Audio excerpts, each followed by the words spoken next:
कहते हैं गरीब पैदा होना कोई बुरी बात नहीं होती, लेकिन गरीब मर जाना सबसे बुरी बात होती है।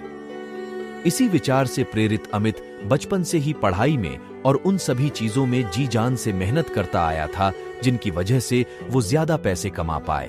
उसने अपना पूरा बचपन गरीबी और आवश्यक चीजों की कमी में गुजारा था, लेकिन वो हार मानने वालों में से नहीं था। अगर सही दिशा में मेहनत की जाए तो मेहनत रंग जरूर लाती है। अमित भी पढ़ लिख कर इस काबिल बन गया कि उसे किसी अच्छी मल्टीनेशनल कंपनी में नौकरी मिल सके, और उसे एक अच्छी नौकरी मिल भी गई। अमित ने एक एक करके अपने सपने पूरे करने का सफर शुरू किया।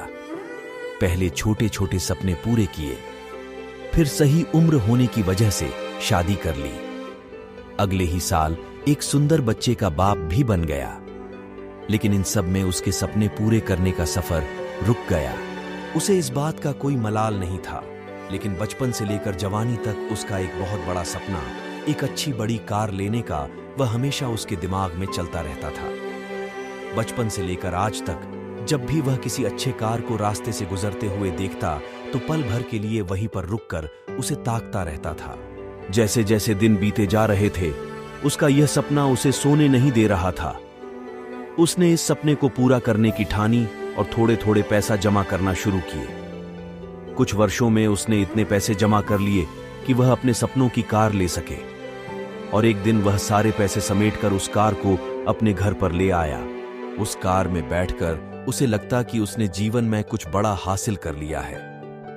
उसे जीत की संतुष्टि मिलती जो कुछ हासिल करने पर मिलती है।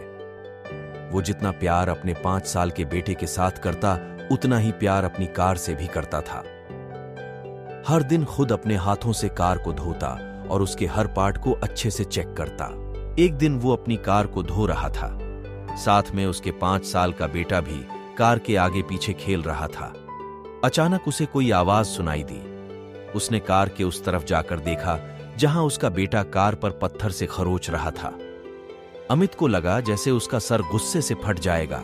उसने बेटे को हाथ को काफी जोर से पकड़ा और उसे बुरा भला कहने लगा। बच्चा दर्द के मारे रोए जा रहा था, लेकिन अमित का गुस्सा शांत नहीं हो रहा था। 2-3 मिनट बाद जब उसने बच्चे का हाथ छोड़ा तो उसे समझ में आया कि ज्यादा जोर लगाने की वजह से बच्चे की हाथ की उंगली टूट गई। जैसे ही अपनी गलती का एहसास हुआ, वह अपने बच्चे को लेकर अस्पताल गया। बच्चे की उंगली टूट जाने की वजह से प्लास्टर बांध दिया। जब अमित अपने बच्चे को मिलने गया तो बच्चे ने पूछा कि पापा, मेरी उंगली कब ठीक होगी? वो उसके सवाल का कोई जवाब नहीं दे सका और बाहर आकर अपने के पर पछताने लगा। उसे एक बार फिर से उतना ही गुस्सा आया जितना अपने बच्चे पर आया था, लेकिन इस बार का गुस्सा अपने आप पर और उस कार पर था जिसकी वजह से उसने अपने मासूम बच्चे को हानि पहुंचाई थी। वो गुस्से को शांत करने के लिए पार्किंग में पहुंचा जहां पर अपनी कार लगाई थी। वहां जाकर कार पर लात घुसे बरसाने लगा। इसी बीच उसकी नजर गाड़ी के उस हिस्से पर पड़ी जहां पर उसके बच्चे ने पत्थर से कुरेद कर कुछ लिखा था। उसने जब ध्यान से पढ़ा तो वहां लिखा था, आई लव यू पापा। उसे पढ़कर अमित की आरती और दिल दोनों रोने लगे। दोस्तों, आपको क्या लगता है ये कहानी सिर्फ अमित की है? क्या आपको नहीं लगता कि यह कहानी हम में से हर एक की है? हम भी तो जीवन भर यही करते आए हैं।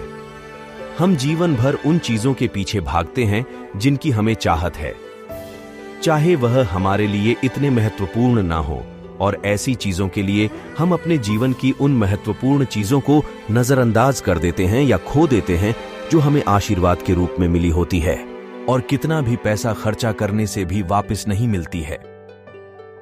मैं उम्मीद करता हूं कि इस कहानी को पढ़कर आप थोड़ी देर रुककर सोचेंगे कि आप जिस वस्तु को पाने के लिए दौड़ लगा रहे हैं, क्या वो आपके जीवन में सर्वोपरि है, या आपके जीवन में उससे भी ज्यादा महत्वपूर्ण कुछ है जिसे आप इग्नोर करते आए हैं? तो हमारे प्यारे दोस्तों, ये कहानी आपको कैसी लगी कमेंट सेक्शन में जरूर बताएं।